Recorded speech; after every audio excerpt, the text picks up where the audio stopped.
한 주간 여러분의 삶 속에 하나님의 은혜가 풍성하기를 축복합니다.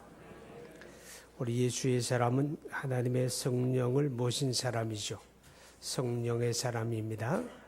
우리가 그리스도 예수를 믿고 그리스도를 영접하는 것도 하나님의 성령으로 되었고, 성령께서는 우리를 거듭나게 하시고 거듭난 심령에 성령이 거하시게 됩니다.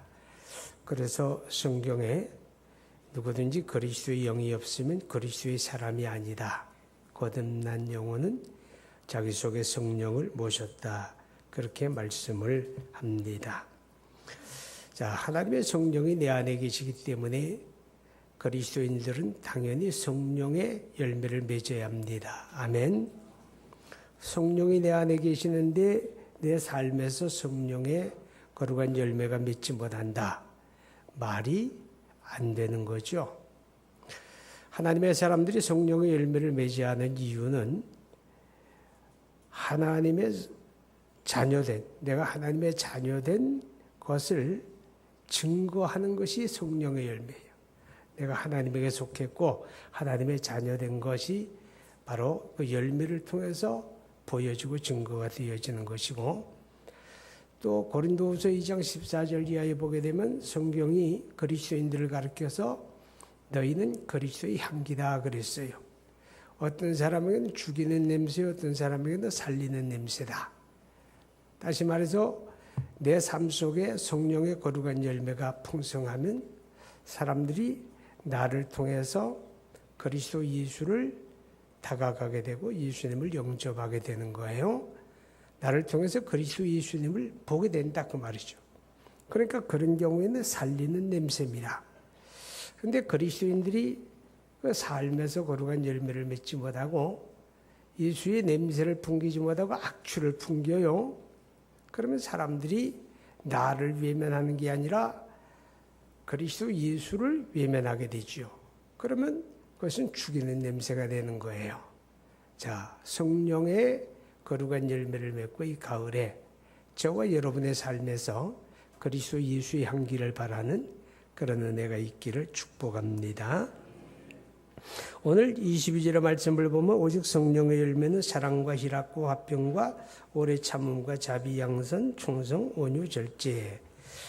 자, 이 같은 것을 금지할 법이 없느니라 그렇게 말합니다. 성령의 열매라고 하는 게 이제 두 가지 차원에서 우리가 이해를 해야 하는데, 먼저는 따라하세요. 내가 성령의 열매다.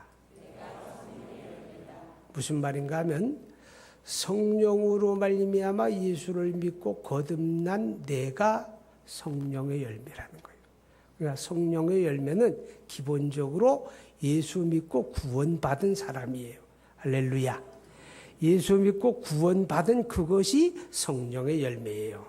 이 성령의 열매는 알곡이기 때문에 천국 창고에 쌓이게 됩니다. 아멘. 알곡이에요. 성령의 열매, 거듭난 그리스도인, 그것이 성령의 기본적인 열매고, 오늘 갈라디아 5장 22절 23절에서 말씀하는 성령의 열매는 그렇게 성령으로 예수 믿고 거듭난 그리스도인들에게 요구하는 거예요. 거듭나지 않은 그리스도인들에게 요구하는 게 아니에요. 명목상 그리스도인들에게 요구하는 게 아니고 거듭난 그리스도인, 예수님에게 연결되어진 그리스도인, 예수님에게 속한 생명의 관계를 가지고 있는 그리스도인, 그들의 삶이 성숙하고 변화되어야 된다. 그래서 예수님을 닮아야 된다. 그것을 요구하는 게 바로 오늘 갈라디아서에 나오는 성령의 열매다 하는 것입니다. 그런데 우리가 이제 먼저 이해를 할 것 중에 하나는 여기에 소개되는 9가지만이 성령의 열매 전부다. 이렇게 말할 수는 없어요. 다양한 성령의 열매들 가운데서 이런 것이 있다라고 말씀을 하는 것이지 이것만이 성령의 열매다 그렇게 말할 수는 없지요. 왜냐하면 고린도전서에서 믿음, 소망, 사랑 이 세 가지는 항상 있을 것인데 그 중에 제일은 사랑이라 그랬죠. 근데 오늘 성령의 열매는 사랑만을 이야기해요. 그럼 믿음과 소망은 성령의 열매 아니에요? 그것도 성령의 열매지요. 또 성령의 열매로 온유를 이야기하는데 예수님께서는 나는 마음이 온유하고 겸손하다. 나의 멍에를 메고 내게 배우라 그랬는데 그러면 겸손은 성령의 열매가 아니냐?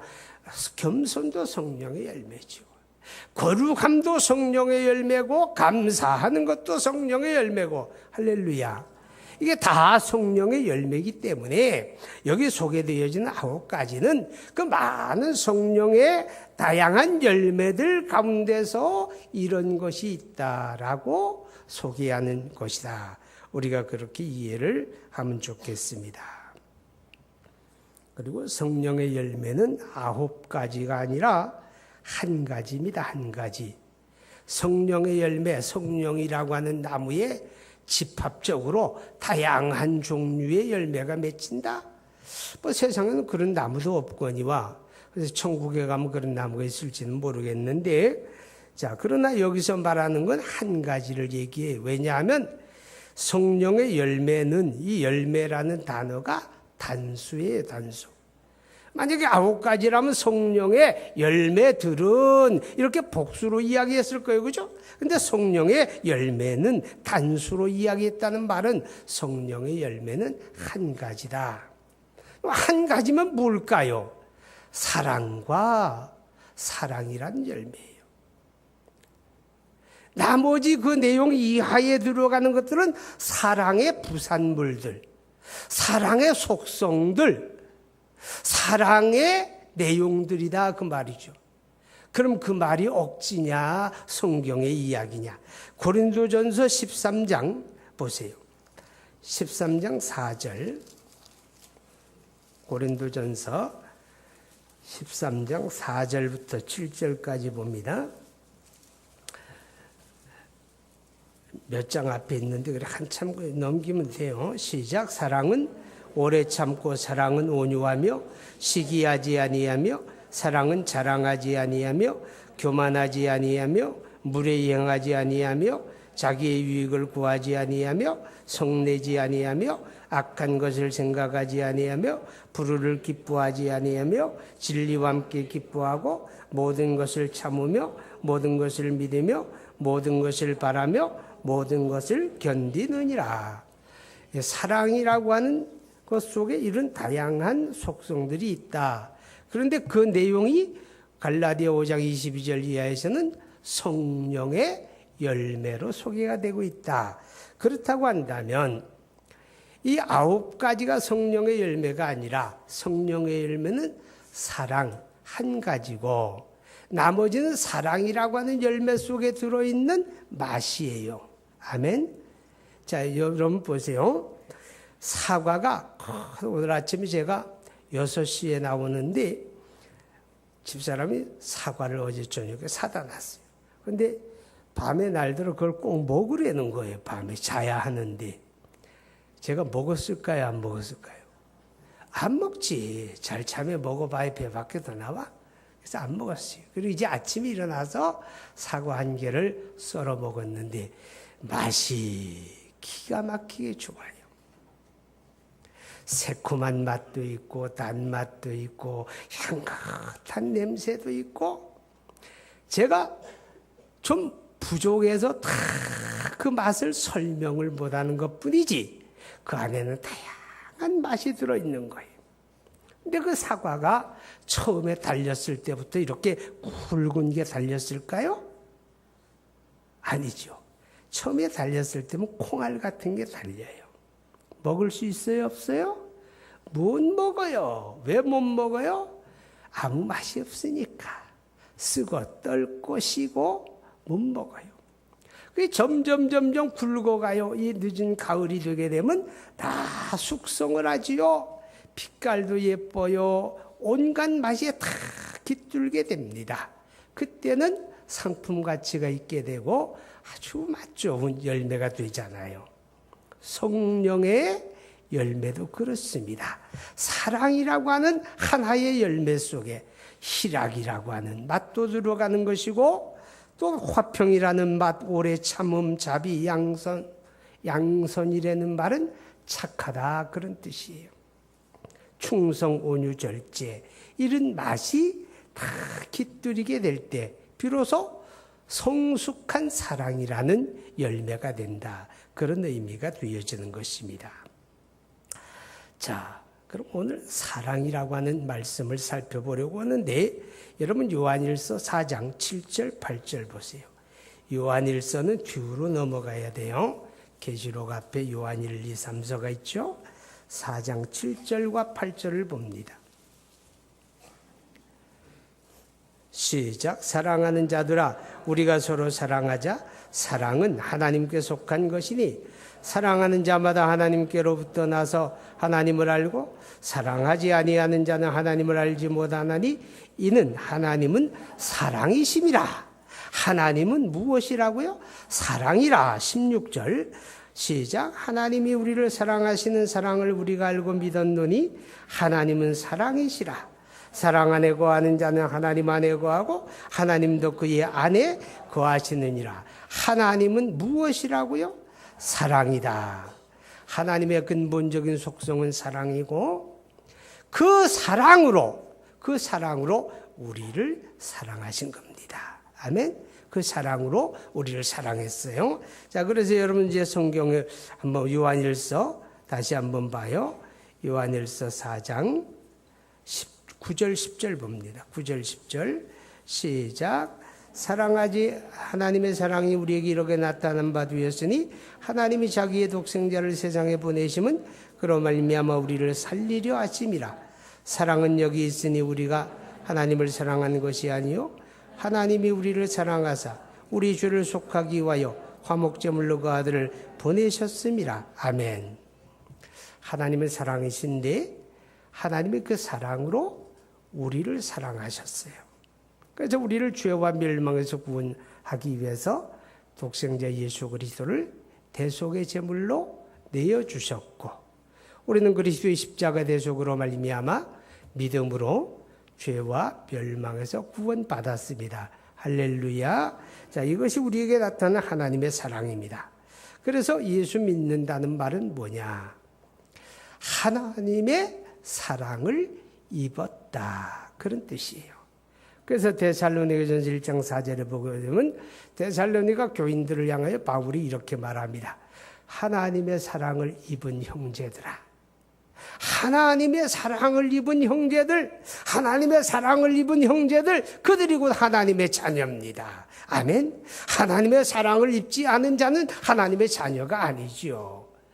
하나님의 자녀는 하나님의 사랑을 입은 자들, 어떻게? 그리스도 예수를 믿음으로. 아멘. 자, 그러면 자녀는 부모를 닮아요, 안 닮아요? 전혀 닮지 않은 데가 있어요? 그건 좀 생각해 볼 문제야. 돌연변이거나. 자녀는 다 부모를 닮게 돼 있어요. 그죠? 이제 갓난쟁이 딱 태어나면 어떤 애들은 태어날 때부터 참 또렷하게 이거 엄마 닮았다, 아빠 닮았다 이렇게 보여지는 경우가 있어요. 근데 그건 아주 덜하고, 그리고 처음엔 잘 몰라. 그냥 머리통이 길쭉한 게 베개짝처럼 생겨가지고 누구 닮았니? 그러면 베개짝 닮았다 그러면 돼요. 처음에 그래. 세상에 나느라고 힘들어서. 근데 그게 시간이 경과하면서 이제 점점 자라요. 눈이 빨가지게 되고 귀가 빨가지게 되고 커가면서 요구석 저구석 엄마 닮고 아빠 닮고 할아버지 닮고 외할머니 닮고 닮은 데가 나타나기를 시작하잖아요. 그죠? 성장해 가면서 어떤 사람은 심지어 마지막 새끼손가락에 마디가 3개인데 2개밖에 없는 사람이 있어요.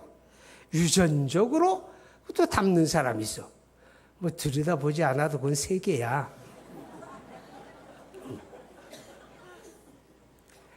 또 어떤 사람은 목소리까지 닮아요. 허스키한 목소리. 그전에 천주도 목사님이 우리 교회를 섬기고 계실 때 천 목사님이 아주 허스키하고 목이 쉰 소리가 나요.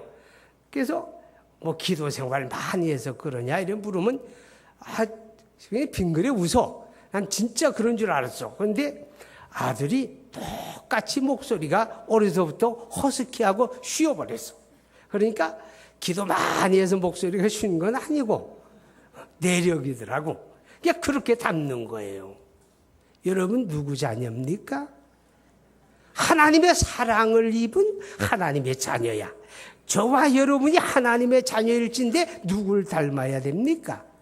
하나님 닮아야죠. 하나님 닮아야죠. 그리스도 예수 안에 하나님 닮아야죠. 믿음이 어릴 때에 간 예수 믿은 사람들의 모습은 하나님 닮은 모습은 눈곱만큼도 없고 세상을 닮은 모습이 전부 다야. 그러나 신앙의 연륜이 더하여지고 믿음이 자라고 영적으로 자라가면 자라갈수록 점점 세상을 닮은 모습은 벗기워지고, 아멘? 벗기워지고 하나님을 닮은 모습들이 드러나야 되는 거예요. 그게 성령의 열매를 맺는다. 그런 뜻입니다. 할렐루야. 자, 하나님은 사랑인데 마태복음 22장 37절 38절 한번 보세요.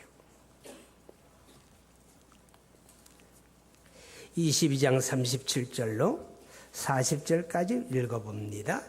시작. 예수께서 이르시되 내 마음을 다하고 목숨을 다하고 뜻을 다하여 주 너희 하나님을 사랑하라 하셨으니 이것이 크고 첫째 되는 계명이요 둘째도 그와 같으니 내 이웃을 내 자신같이 사랑하라 하셨으니 이 두 계명이 온 율법과 선지자의 강령이니라.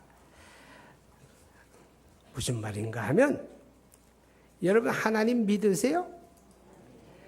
여기서 말하는 것은 하나님을 믿는다. 신앙이라고 하는 게 뭐냐? 신앙은 하나님 사랑하는 거다. 그런 뜻이에요.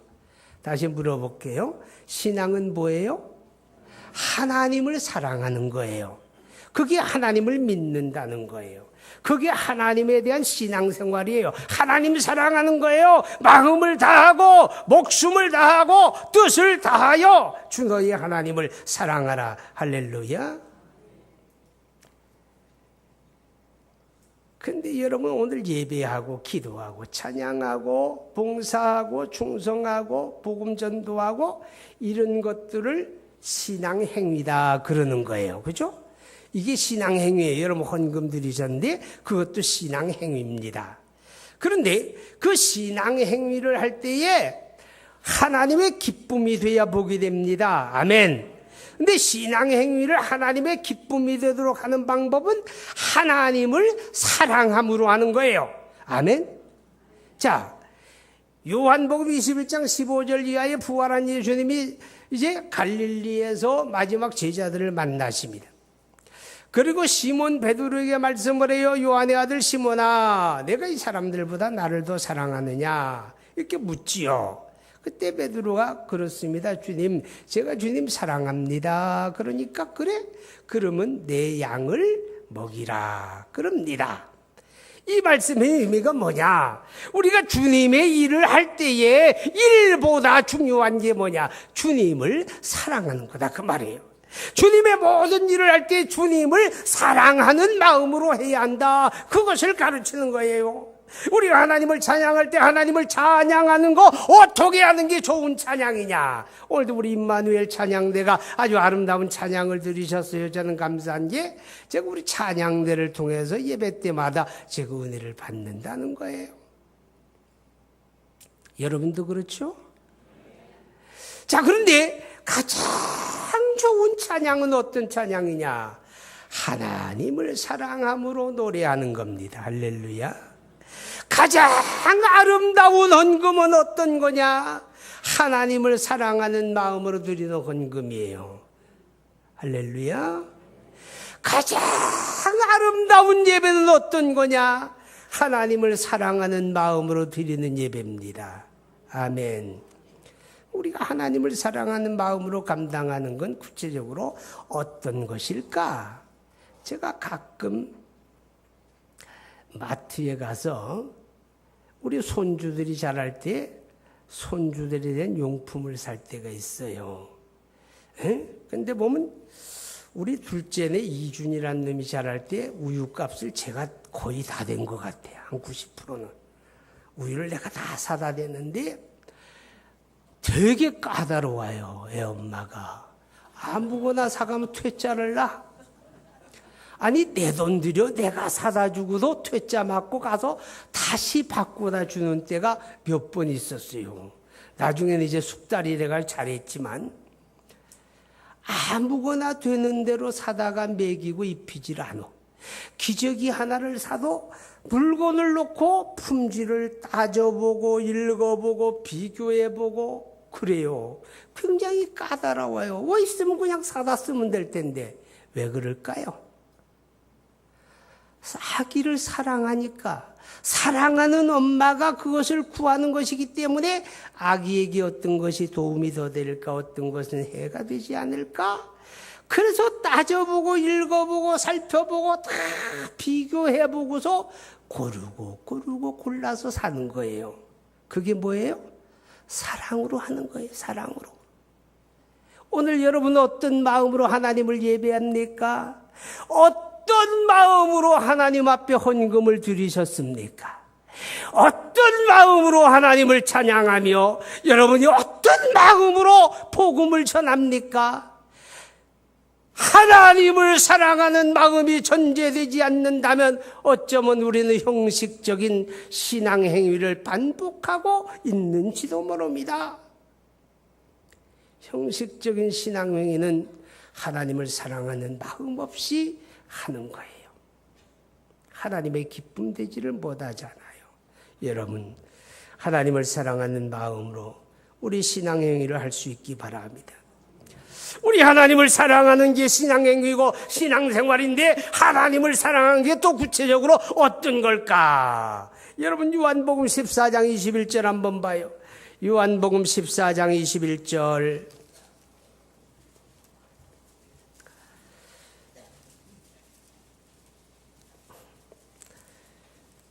시작. 나의 계명을 지키는 자라야 나를 사랑하는 자니 나를 사랑하는 자는 내 아버지께 사랑을 받을 것이요 나도 그를 사랑하여 그에게 나를 나타내리라. 나의 계명을 가지고 지키는 자라야 나를 사랑하는 자니 그렇게 말씀을 하지요. 우리 하나님을 사랑하는 게 뭐냐?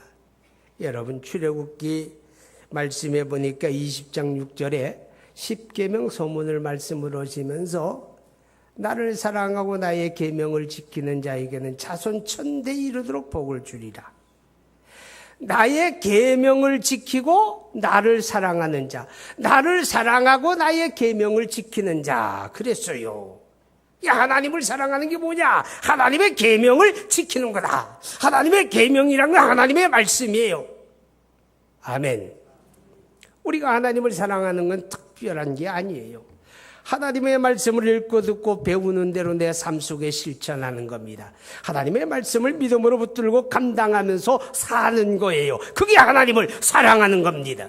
오늘 저와 여러분이 하나님을 사랑합니다 이렇게 입술로 고백하는 것이 아무 의미가 없다는 게 아니지만 우리 입술의 고백은 증명이 돼야 돼요. 어떻게?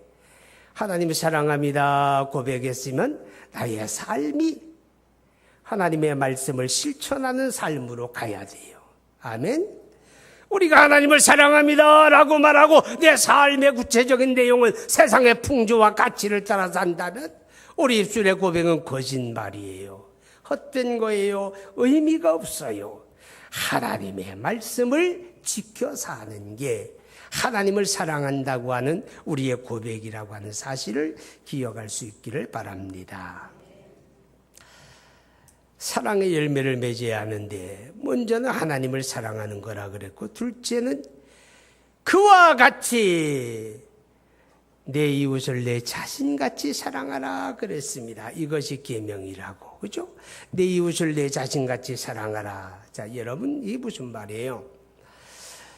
하나님을 사랑하는 게 이웃사랑으로 표현되어야 한다는 거예요. 아멘. 이웃을 사랑하는 게 하나님을 사랑하는 거다. 그런 뜻이 되어집니다. 여러분 성경 요한복음 13장 34절 한번 보세요. 요한복음 13장 34절,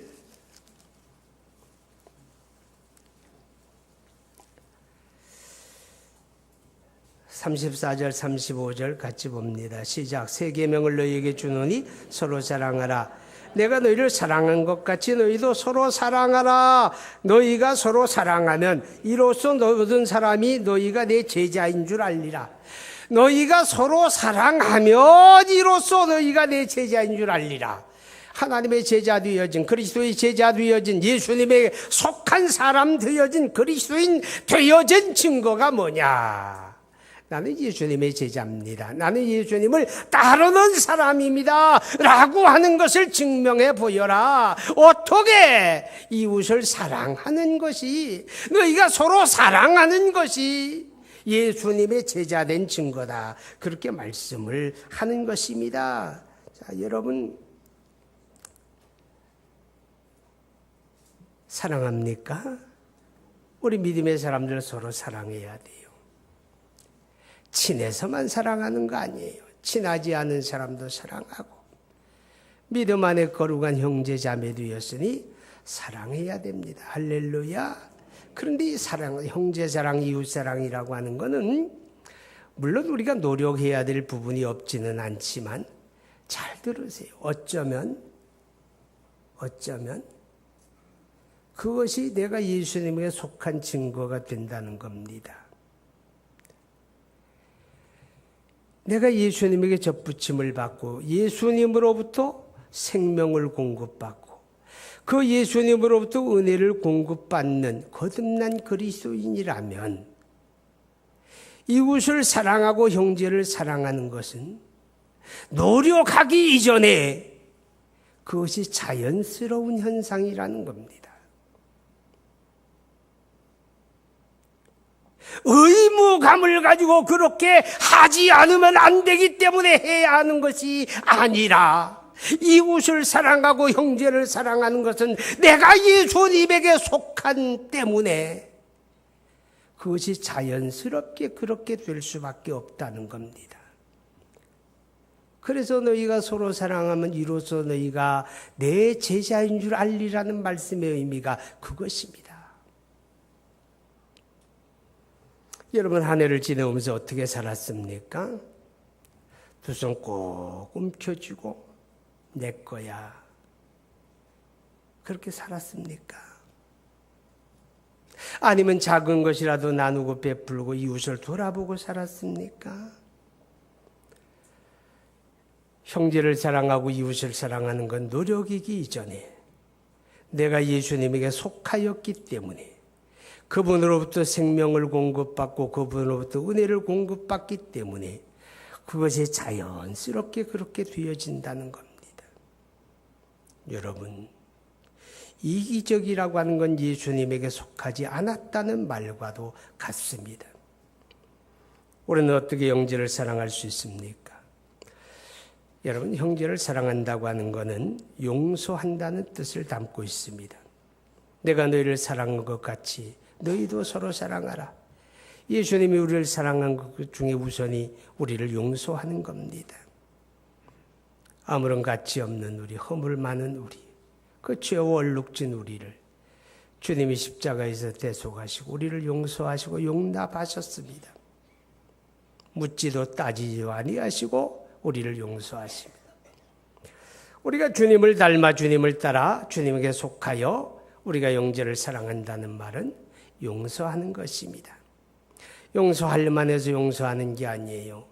용서를 구하기 때문에 용서하는 것만도 아니에요.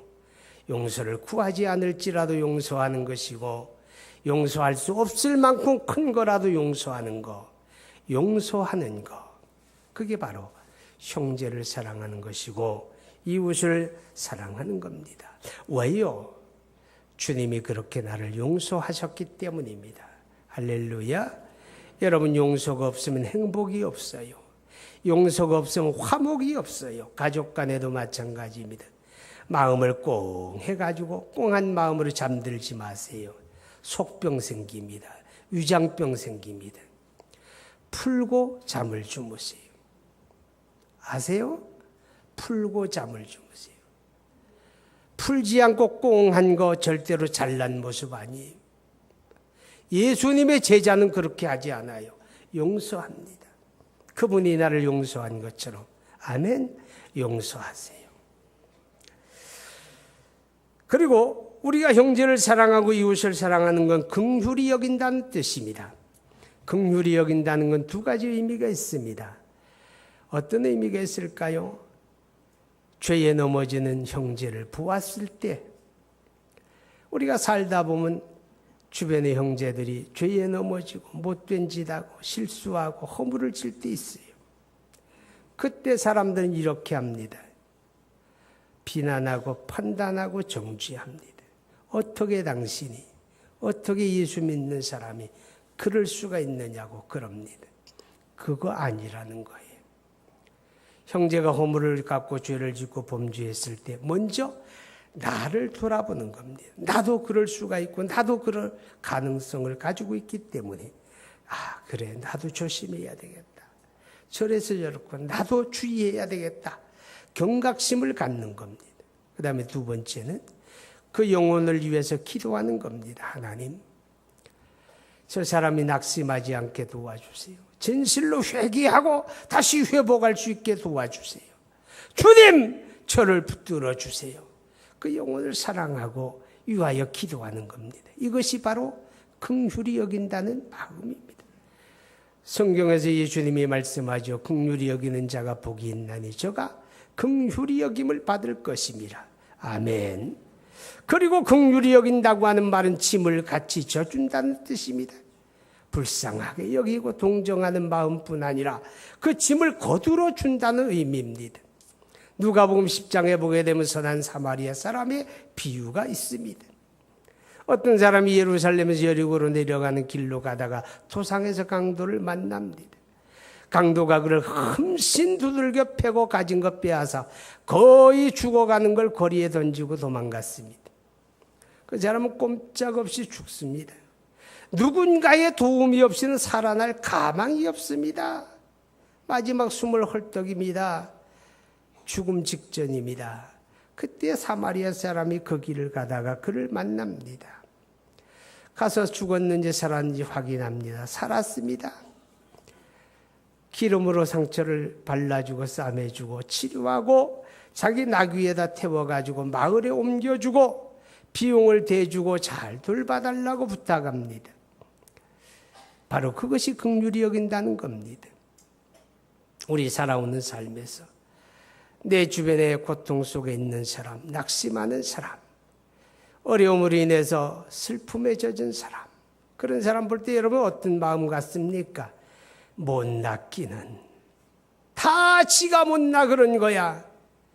다 뭔가 문제가 있는 거야. 저런 거는 혹시 그러지 않았습니까? 아닙니다. 그거 교만입니다.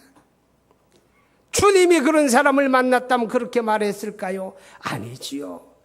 긍휼히 여기시고 그에게 다가가고 그의 곁에 있어 줄 겁니다. 그를 위하여 기도할 겁니다. 그와 더불어 나눌 것입니다.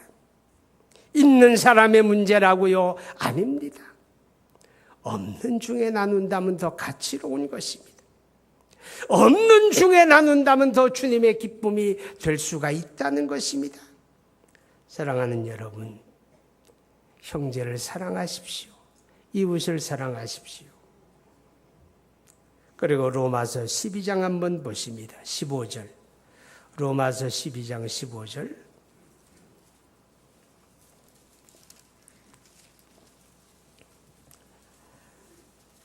시작. 즐거워하는 자들로 함께 즐거워하고 우는 자들과 함께 울라. 사랑은 동참하는 겁니다. 참여하는 겁니다. 사촌이 땅을 사면 왜 내 배가 뒤틀어집니까? 세상의 이치입니다. 사랑의 이치는 그렇지가 않아요.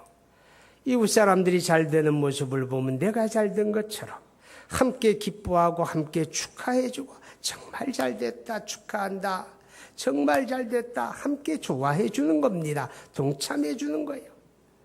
이웃의 슬픔을 당하고 어려움을 당하고 눈물 짓고 한숨 지을 때 거기 함께 해 주는 겁니다. 그 아픔을 공감해 주는 겁니다. 그를 위로하고 그를 위해 기도하는 겁니다. 바로 이것이 참여하는 사랑입니다. 그래서 우리가 이웃을 사랑하고 형제를 사랑한다는 말은 용서한다는 겁니다.